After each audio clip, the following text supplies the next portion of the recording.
Salut les amis et bienvenue dans votre Club Foot Hebdo. Oui, Club Foot cette semaine, pourquoi? Parce qu'il s'agit d'une spéciale. Nous allons regrouper votre Club Malherbe et votre Club Hack ensemble pour vous offrir le meilleur du futur derby qui va avoir lieu lundi soir 15 mars à partir de 20h45. On vous le rappelle d'ores et déjà, derby à suivre sur tendanceouest.com en direct et en intégralité. Mais il va y avoir un avant derby et il y a déjà eu un avant derby. Pour en parler avec nous aujourd'hui, Maxime Lenormand de Malherbe Inside. Salut Maxime.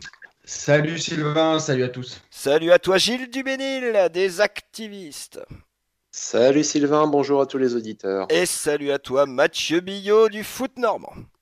Salut Sylvain, salut à tous. Bon messieurs, enfin un petit peu de peps, enfin des rayons de soleil. Je parle pas du temps qu'il fait parce que la température reste très fraîche aussi en Normandie et elle reste très fraîche sur la Ligue 2 et sur l'état des deux clubs de Normandie justement, le Hack et le Stade Malherbe de Caen, 12e et 14e de cette Ligue 2 avec des dynamiques pour le moins compliquées pour les uns et pour les autres, mais il va y avoir derby, on a envie de se mettre dedans, on a envie d'y croire dans ce derby, on a envie de se faire une petite parenthèse sympa et c'est pour ça aussi qu'on va essayer d'analyser tous les tenants et aboutissants de ce derby et qu'il l'a fait ces derniers jours, analyser tout cela avec en prime les deux entraîneurs. C'est Mathieu Billot du foot normand, vous avez sorti dans votre nouvelle édition de ce mois-ci les interviews de Pascal Duprat et de Paul Le Guen, interview croisée. Mathieu, déjà il nous raconte quoi dans ces deux interviews, ces deux entraîneurs? Ouais, ils racontent surtout, hormis leur passage en commun à Brest dans les années 80, on parle surtout de la saison et des objectifs et de leur inquiétude possible sur la fin de saison et du décalage avec les attentes des supporters. Ça tourne principalement autour de ça, chacun de leur côté, quoi. Ça tourne autour de ça, mais il y a quand même aussi deux versions de cette saison vécue. Un qui finalement serait content qu'il y ait un maintien, je le cite, et l'autre qui est un peu dans le sens inverse quand même, racontez-nous. Non, mais Paul Le Guen raconte qu'il est inquiet pour la fin de saison, plus inquiet que Pascal Duprat, qu'il est inquiet depuis le début de la saison, que son groupe n'a pas de marge. Et du coup, aujourd'hui, à l'instant T, l'objectif, c'est grosso modo, c'est le maintien. Et s'ils y arrivent, il le dit, il dit qu'il serait fier, parce que visiblement, la saison est aussi très compliquée en interne, qui sent que son groupe est très, très limite, offensivement, qu'il n'y a pas beaucoup de solutions, qu'il y a une forme d'impuissance, il emploie ce terme-là. Et donc, tout ça s'ajoute aussi avec un calendrier assez compliqué qui se présente pour la fin de saison. Voilà, et donc pour Pascal Duprat, bon, voilà. Alors je vous arrête avant de passer à Pascal Duprat, moi je veux faire réagir Gilles Duménil là-dessus. Est-ce que vous entendez, Gilles, en tant que supporter, ce genre de propos de la part de l'entraîneur? C'est inaudible. C'est inaudible parce que c'est en contradiction avec le discours qu'on nous tient depuis le début de la saison. Donc c'est de là en fait que vient le souci. C'est on appelait de nos voeux dans les activistes à ce que les dirigeants à un moment prennent la parole et disent cette année on va pas monter. Si Paul Le Guen le sentait dès le départ, c'était le plus tôt qu'il fallait dire bon cette année ça va être vraiment compliqué. Et il montre bien par le non remplacement à qualité pas forcément égal parce que ça aurait été difficile, mais au moins d'un certain niveau, des joueurs qui sont partis. Et effectivement, il n'y a rien eu, il n'y a pas eu d'attaquant, les joueurs arrivés étaient mis sur le banc, en réserve, ou ne jouaient quasiment pas pour diverses raisons. Et à la fin, la seule recrue qui réussit à sortir son épingle du jeu, c'est Pierre Gibaud, qu'on ne connaissait pas vraiment. Et mis à part ça, Quentin Cornet, il est abonné au banc, Nolan Mbemba, il est abonné au banc, et Nabil Alioui ne réussit pas à s'imposer dans l'effectif. Quand ton recrutement est raté, c'est logique que ça dérape, mais on ne pensait pas que ça patinerait à ce point-là. Alors ça patine sévèrement au Havre du côté de Caen. Qu'est-ce qu'il en dit Pascal Duprat dans cette interview croisée, Mathieu? Pascal Duprat, il dit qu'il faut être inquiet, mais de manière, on va dire, mesurée, parce que l'inquiétude peut générer de la crispation, comme il le dit, et donc compliquer les choses. Et il avance l'argument que de toute façon, pour lui, cette saison, ce n'est pas un échec, parce qu'au début de saison, les dirigeants ne lui ont pas fixé d'objectif, sous-entendant déjà qu'il savait bien que ce groupe-là n'avait peut-être pas le potentiel pour prétendre à la montée au barrage. Donc pour lui, ce n'est pas un échec. Donc il est un peu moins inquiet que son homologue à vrai sur la situation de son équipe. Même question pour vous, Maxime Lenormand de Malherbe Inside. Est-ce que vous entendez ce genre de propos de la part de Pascal Duprat?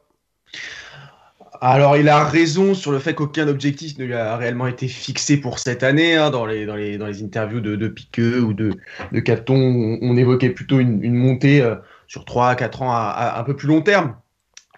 Sinon, je trouve que c'est quand même un petit peu facile de se dédouaner de la sorte. C'est-à-dire que même s'il s'agissait d'une saison de transition, rien n'empêche Pascal Duprat et les joueurs de se prendre dans le vestiaire et de se dire, voilà les gars, notre objectif cette saison, ça va être d'aller chercher ce top 5, on va se le fixer. Voilà, c'est un petit peu facile, je trouve, de se cacher derrière un objectif qui ne lui aurait pas été fixé pour justifier quand même. On ne parle pas d'une 7e ou 8e place, on parle pour l'instant d'une 12e place avec un fond de jeu qui est quand même vraiment pas à la hauteur de ce qu'on aurait pu attendre. Et qui est surtout moins bon que la saison dernière. Pascal Duprat était déjà là. Messieurs, on va plonger dans ce derby maintenant après ce préambule en compagnie des deux entraîneurs. Qu'est-ce qu'on peut en attendre, Gilles Duménil, de ce derby quand on est ciel et marine?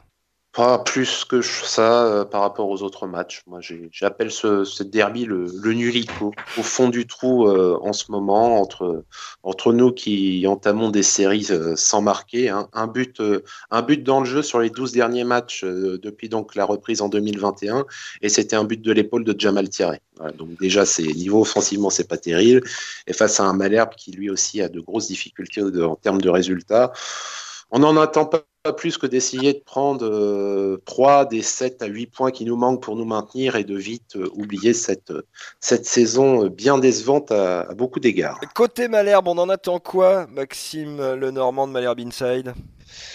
Force est de constater que c'est un derby qui va se dérouler dans un contexte à la fois sportif et sanitaire assez spécial. Sportif parce que ce sont deux équipes qui sont assez loin des standards qu'on leur prêtait au début de saison. 12 et 13e, donc forcément l'enjeu est moindre que si les deux équipes jouaient la montée. Et puis évidemment sanitaire, parce que j'ai envie de vous dire, Sylvain, qu'un derby sans supporters, c'est un peu comme un sorbet aux pommes sans calva, quoi. Ça va être quand même, ça va manquer un petit peu de saveur d'Ornano à huis clos. Donc c'est sûr que c'est pas le derby le plus enthousiasmant de l'histoire des derbys entre Caen et Le Havre qui nous attend, je pense. Alors pas enthousiasmant, mais il va bien falloir quand même en faire quelque chose de ce derby parce que c'est un match à jouer. Dans les 10 derniers qu'il reste cette saison, il y a des points à prendre. Alors sans mauvaise blague, Mathieu Billot, on a presque envie de dire que les deux seraient capables de le perdre, ce match-là. On est surtout tenté de dire que le perdant pourrait se retrouver en difficulté. Au regard de maintenant ces deux équipes qui n'ont plus que 8 points d'avance sur le barragiste, avec chacune des calendriers très compliqués dans les 9 journées qui suivront. Pour moi, c'est clairement un match du maintien. Il ne faut pas tourner autour du pot. Le vainqueur prendra une bonne bouffée d'oxygène et assurera peut-être un petit peu définitivement le renouvellement de son bail en Ligue 2. Le perdant sera en grand danger. Ou alors, il faudra compter sur les autres équipes qui tournent pas très fort, hein, parce que c'est vrai que la moyenne de points du barragiste actuellement Guingamp, s'ils maintiennent ce rythme, ils arrivent à 36 points à la 38e journée. Donc autant dire, c'est pas foufou, mais attention, on a vu quand même quelques équipes du bas de tableau se réveiller ces dernières semaines. Il n'est pas exclu que Guingamp ou que Chambly fassent de même. Le réveil, il va bien falloir qu'il sonne et pour l'un et pour l'autre, justement pour assurer ce maintien du côté canet et du côté havrais. On le voit dans l'histoire des derbies, Maxime Lenormand, entre Caen et Le Havre, côté canet, ça penche plutôt en faveur des canets, sauf la grande année dont Gilles va nous parler forcément dans quelques secondes maintenant, où Tino Kadewere était venu exploser le Stade Malherbe à lui tout seul. Mais dans l'ensemble, à domicile et à Caen, ça tourne plutôt à l'avantage des Canets. Oui, dans l'ensemble, on a 13 victoires pour Caen et 5 victoires pour Le Havre globalement, je crois, depuis le début des années professionnelles du Stade Malherbe. Donc oui, il y a ça va être un derby, je pense effectivement, comme l'a dit Mathieu, l'enjeu pour les Canets, ça va être de retrouver cette motivation. Parce que pour autant, depuis le début de saison, on n'avait pas grand-chose à reprocher aux joueurs en termes d'investissement. Ça mouillait plutôt le maillot sur le terrain, même si c'était pas toujours beau à voir. Je trouve que depuis 2 matchs, ça laisse à désirer. Donc on peut évidemment critiquer Pascal Duprat, mais du côté des joueurs, il serait bon aussi de se reprendre en main parce qu'effectivement, comme l'a dit Mathieu, encore une fois, malheur aux perdants. Ces deux équipes qui ont des trajectoires similaires en début de saison, avec un début plutôt correct, puis une petite dégringolade d'abord pour le Havre et rapidement rejoint par Caen. 8 victoires, 10 nuls, 10 défaites pour les deux équipes. Mathieu disait malheur aux perdants. Je crois que finalement ça va se finir sur un nul, mais Mathieu nul, Gilles Duménil, vous signez, c'est ça l'idée? Pour un nul, oui, bah déjà qu'on essaie de marquer des buts, nous à notre niveau. 22 buts marqués en 28 matchs, deuxième pire attaque de Ligue 2, donc 4 CSC, 4 pénaltys aussi. C'est quand même le signe d'une équipe où il faut regarder les matchs avec le Lexomil à côté pour essayer d'aller au bout. Et essayer au moins pour que cette saison, le HAC réussisse le challenge au haro. Le challenge au haro, ça consiste en fait à savoir est-ce que le HAC marquera autant que Guillaume O'Haraud lors de sa grande année de Ligue 2, c'est-à-dire 28 buts. Pour le moment, c'est pas fait. Et on ne sait pas encore si on compte seulement les buts marqués par les Havrais ou si on inclut CSC. CSC on se motive comme on peut. Non, mais alors, les Canets, vous vous plaignez de l'état du club en ce moment, mais nos amis havrais sont quand même relativement pas bien non plus. Gilles, est-ce qu'on peut escompter quand même que ça donne un petit peu de peps, cette notion de derby quand même, ou est-ce que les joueurs s'en fichent totalement selon vous? Non, je pense pas qu'ils s'en fichent royalement. Ça a toujours. On essaie de se motiver comme on peut. Parce que par déduction, excusez-moi, mais ça voudrait dire aussi que dans les yeux des supporters, on s'en fiche aussi. Et c'est un peu plus dérangeant pour du coup. Je crois qu'au niveau des supporters, ça passe quand même au deuxième plan, ce derby. L'objectif, c'est déjà d'en finir avec cette année parce que vraiment, on n'en peut plus. Ah, on peut pas aller plus vite que la musique. Il restera toujours 8 journées derrière, quoi. Oui, c'est ça. Mais essayer d'assurer au plus vite les points pour pouvoir ensuite intégrer peut-être des jeunes, même si Paul Le Guen considère qu'ils n'ont pas le niveau. Ah, donc là, ça va commencer à poser des problèmes sur l'avenir qu'on a au niveau du recrutement, parce que là, tel qu'on est, on fait le débrief de qui on garde, qui on laisse partir, et qui peut potentiellement partir, car il a une valeur marchande qui sera trop intéressante. Je pense à des joueurs comme Meras et Mayembo, qui étaient à la cave et qui s'est bien révélé cette année. Ouais, Mayembo, on l'a dit d'ailleurs dans les 2-3 dernières émissions Club Hack, c'est une des vraies satisfactions de cette équipe havraise. Vous le sentez comment, vous, ce match, Mathieu? Ça va être... on rigole et on plaisante en disant ça va faire match nul ou au mieux les deux équipes vont perdre. Mais moi j'ai presque envie de croire que ça peut peut-être être un début de quelque chose pour ces deux formations, non? Au moins dans l'abord du match. Début de quelque chose, ça serait bien prématuré de dire ça. Non, en plus c'est un peu compliqué parce que c'était un match qui arrive quand même après une coupure assez longue, en plein milieu de la saison. Comme les deux équipes étaient éliminées en Coupe de France, le match est décalé au lundi. Donc ça fait quasiment 2 semaines sans match.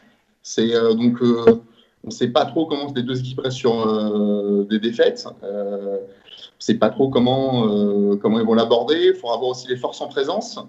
Parce que le Havre pourrait être extrêmement diminué, notamment devant. Il faudra voir si Jamal Thierry notamment pourra tenir son rang. Gilles, je vous vois opiner du chef, c'est vrai ça?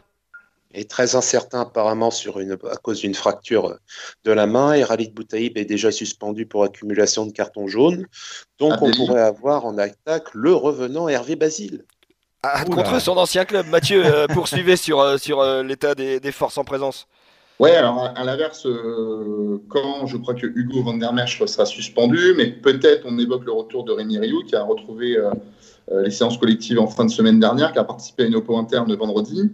Voilà, on se rappelle qu'au match aller, déjà le Havre était extrêmement diminué. C'était Imad Abdelli qui jouait en espèce de faux numéro 9, qui avait marqué d'ailleurs. Un très bon match. Imad Abdelli ne sera pas là, parce qu'il a été opéré du ménisque et qu'il est en phase de reprise. Donc il y a ça aussi, il y a le plan de jeu. Bon, voilà, les dynamiques, Caen est à domicile quand même, donc on est tenté de dire que ça sera peut-être à Caen de prendre un petit peu plus le match en main. Bon, bien difficile de... C'est quand même pas la spécialité des malherbistes, ça, Mathieu, de prendre le match en main. C'est souvent, enfin, ils tentent de le faire, mais c'est souvent stérile, c'est ça. D'où ma conclusion, ils sont pas spécialistes de l'affaire. Ils essayent, mais ça marche pas souvent. Non, mais après, de toute façon, on va arriver à la c'est quoi, c'est la J29, je crois, le derby. Il n'y a pas de secret. Quand vous vous retrouvez 12e et 14e au bout de 29 journées, c'est pas une erreur de parcours, c'est que vous avez rencontré des difficultés quelque part. Enfin, compte tenu du soi-disant pédigré des deux clubs. Donc après, ça peut très bien faire 4-4, même si j'y mettrai pas un euro, bien entendu. Comme un Alors bon 0-0 avec... mettons-y 50 centimes d'euros. Plus il y aura de buts, plus ça peut apporter quelque chose aux deux formations. Bah, pour Le Havre, peut-être, parce que c'est vrai que Le Havre a aussi cette difficulté à se créer des occasions et à marquer, notamment dans le jeu. Donc, il serait peut-être plus preneur d'un match nul de 2 qu'un énième 0-0. Pour Caen, je ne sais pas si ça ferait éventuellement. Et il y a aussi une chose, un paramètre, c'est que lundi soir, les deux équipes joueront forcément avec les résultats de tous les autres. Donc, connaîtront la dangerosité en fait, de ce derby. Parce que si Guingamp et Chambly perdent samedi, le derby prend un peu moins de valeur du côté maintien. Maxime. Si on n'est pas trop con, ouais. Non, faut pas dire cette phrase quand on est à Malherbe. C'est interdit, c'est interdit. Alors, je laisse le soin aux spécialistes de reprendre cette petite phrase que vient de dire Maxime Lenormand et d'en faire la traduction vous-même. Maxime, revenons à cette rencontre. Pour les Canets, un 2-2 ou un 3-3, est-ce que ça changerait quelque chose ou pas du tout? Non, moi je prends tous les jours un 2-2 ou un 3-3 plutôt qu'un 0-0. En tout cas, rien que pour le spectacle, c'est quand même pas ce qui a débordé cette saison. Donc oui. D'où ma logique de parenthèse qui pourrait peut-être intervenir dans une saison très très morose, pour ne pas dire autre chose, dans les deux formations. Est-ce qu'on peut avoir ce miracle, ce beau match, ce moment dont on va se souvenir dans une saison? Moi, j'ai du mal à y croire. Après, Mathieu évoquait un paramètre important, c'est effectivement qu'on va connaître les résultats des équipes mal classées avant. Donc, si effectivement Guingamp et Chambly gagnent, à mon avis, on aura plutôt un match fermé. Peut-être que notre chance de voir des buts et un petit peu plus de relâchement, ce serait que les équipes aient perdu. Les équipes derrière aient perdu. Alors là, peut-être que je sais pas, les joueurs seraient un petit peu plus libérés. À ce stade-là, on n'en est même plus à du relâchement, messieurs. C'est-à-dire qu'on est déjà relâché, en fait, là. C'est ça le truc. Oui, non, mais oui. Non, mais alors, ça serait plutôt se lâcher. Ce serait plutôt lâcher les chevaux, y aller. Franchement, c'est vrai que voilà, c'est tristounet, quoi. C'est tristounet dans le jeu. On fait des passes, etc. On est presque revenu à l'ère Rue Almeida, quoi. C'est un 3-5-2 avec Gonçalves en piston.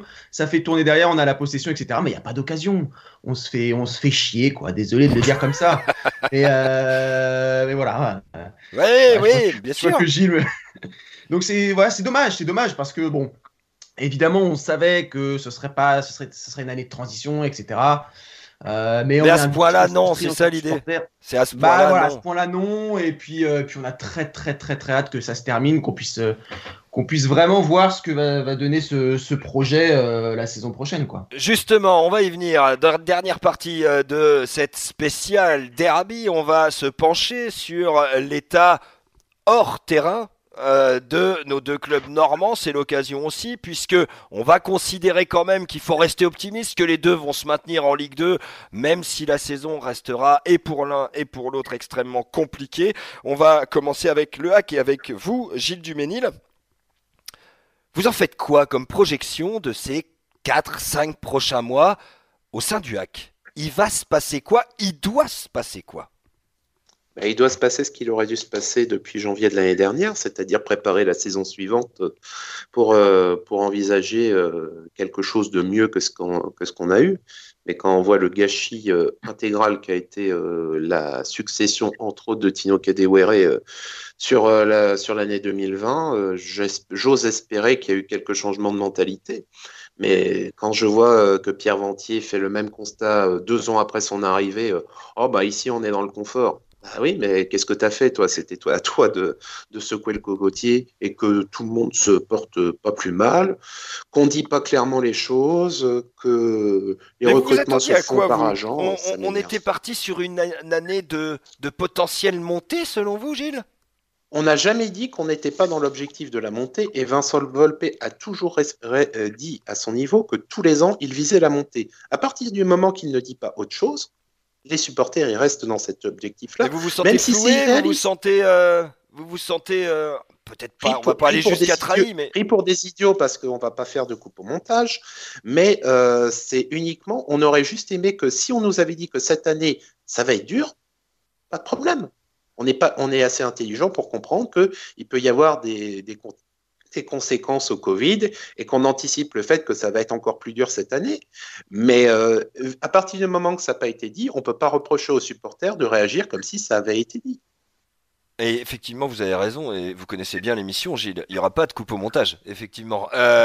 Du côté cadet, Mathieu, on est plongé du côté cadet dans quelque chose que les Havrais ne connaissent pas et que le Stade Malherbe connaît depuis la première fois de son histoire professionnelle, à savoir un plan de sauvegarde de l'emploi, un PSE, avec des réunions qui succèdent conformément à la loi, qui devrait, selon toute vraisemblance, voir son aboutissement dans le mois de mai, début du mois de juin.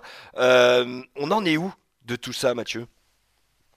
On en est où? On en est que on va dire les représentants du personnel et la direction du club, entre guillemets, négocient pour déterminer le nombre de postes en CDI qui seront ciblés par ce PSE et les personnes qui seront concernées. Tout ça devant être approuvé par les services de l'État derrière. Donc c'est très long, c'est très complexe. Visiblement, c'est encore plus long et plus complexe qu'on pouvait l'imaginer au départ. C'est surtout que vous comme moi avons les mêmes informations à ce sujet, c'est que les services de l'État pour le moment sont pas forcément très favorables au plan présenté. La première copie visiblement demande à être revue sur certains points. Voilà, donc après c'est peut-être aussi quelque chose de normal dans des plans de cette envergure-là. C'est quand même pas anodin. On parle 20-25 départs en CDI, hein, c'est quand même pas... voilà, sur 64, on est très exactement sur 27 départs sur 64 CDI au club, mais il faut rentrer évidemment dans les baisses de budget différents paramètres, et là c'est les directions d'État qui se chargent de les rentrer, ces paramètres. Oui, et puis ça reste un club de football, donc ce n'est pas une entreprise comme une autre. On sait tous que c'est forcément l'effectif et la masse salariale de l'effectif qui pèse le plus dans le budget du club, mais comme dans tous les budgets de tous les clubs. Donc voilà, on sait tous, hein, c'est une réflexion un peu bête, mais vous vous séparez d'un joueur, vous faites des économies à l'échelle d'une année qui sont impressionnantes. Donc voilà, sauf que le joueur, vous ne pouvez pas vous en séparer comme ça, il est sous contrat en CDD, donc déjà il ne rentre pas dans le cadre du PSE déjà, il a un contrat, personne n'a forcé le club à faire signer tel joueur, voilà, donc une fois que vous avez fait signer le joueur, il faut assumer et tenir ses engagements jusqu'au bout.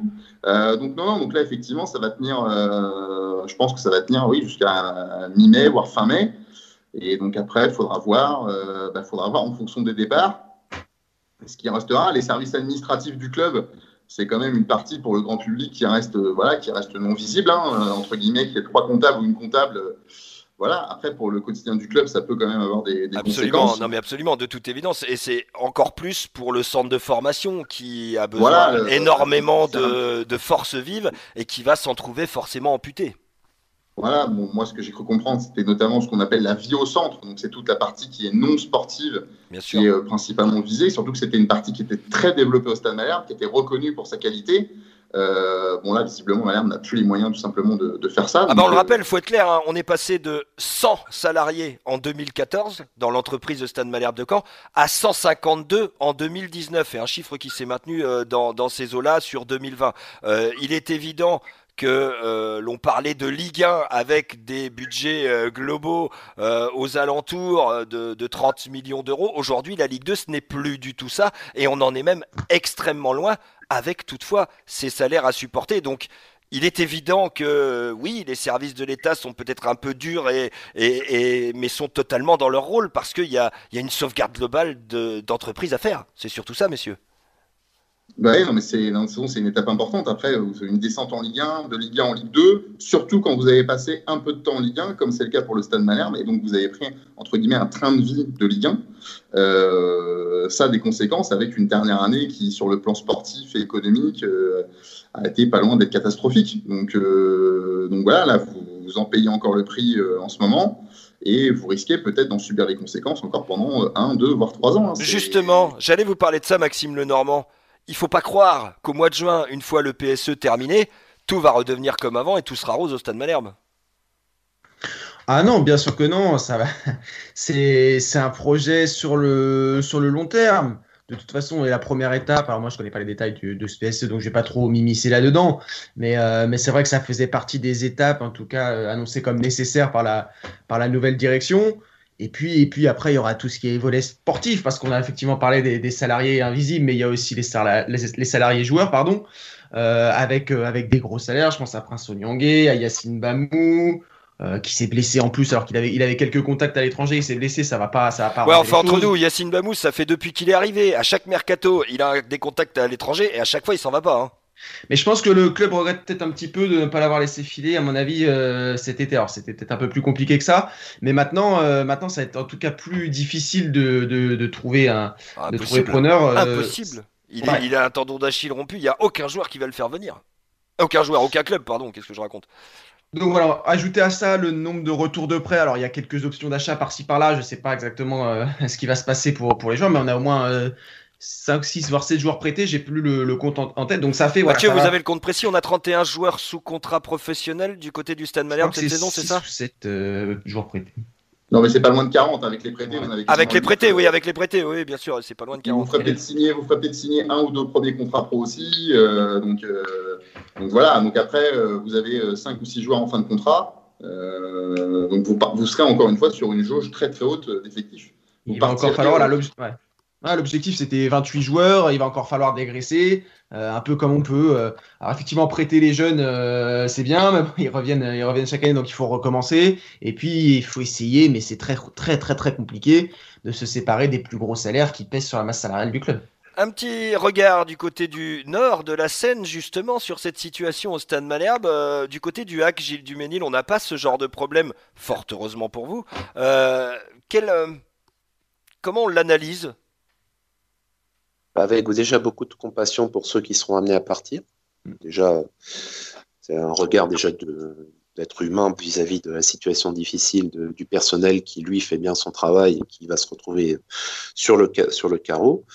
Et puis ensuite, à la gestion, déjà, on se demande déjà comment, quand j'entends 40 joueurs professionnels sous contrat, je me dis, mais à quel moment ça a dérivé? Et on se dit que peut-être que s'il y avait au niveau du règlement un verrouillage du nombre de contrats avec une limitation du nombre de contrats comme il était le cas il y a plusieurs années et la possibilité aussi, et ça je milite, que les contrats des jeunes ne soient plus limités à 3 ans mais à 5 ans pour leur permettre vraiment de pouvoir s'installer dans la durée avec leur premier club, ça pourrait permettre justement d'éviter de faire des erreurs de gestion sur des chevaux en fin de course ou des joueurs sous-payés. Mais le contexte économique qui va venir, on va rentrer dans un nouveau paradigme où ceux qui n'ont pas encore compris que le pognon qui coulait à flot s'est terminé vont tomber de très haut cet été parce qu'il va y avoir beaucoup de joueurs au chômage et que les plus malins seront ceux qui comprendront qu'il faut revoir leurs prétentions à la baisse le plus vite possible.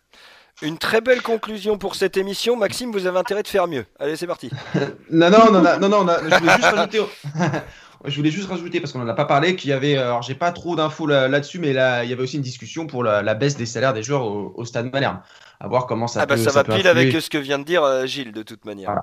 Voilà. Non, mais c'était juste ce petit point que je voulais rajouter pour être bien complet sur la question. Merci à vous, messieurs. Merci Mathieu Billot, dont on retrouve l'interview croisée des deux entraîneurs de Caen et du Havre en marge de ce derby dans Foot Normand de ce mois-ci en vente dans toutes les bonnes crèmeries. Gilles Duménil, les activistes, c'est chaque semaine. On n'hésite pas à aller voir sur vos réseaux sociaux pour trouver cette émission exclusivement consacrée au Havre Athletic Club, et Maxime Lenormand, c'est chaque jour avec Malherbe Inside, votre site. Merci, messieurs, d'avoir été avec nous. On se dit forcément à lundi, d'une manière ou d'une autre.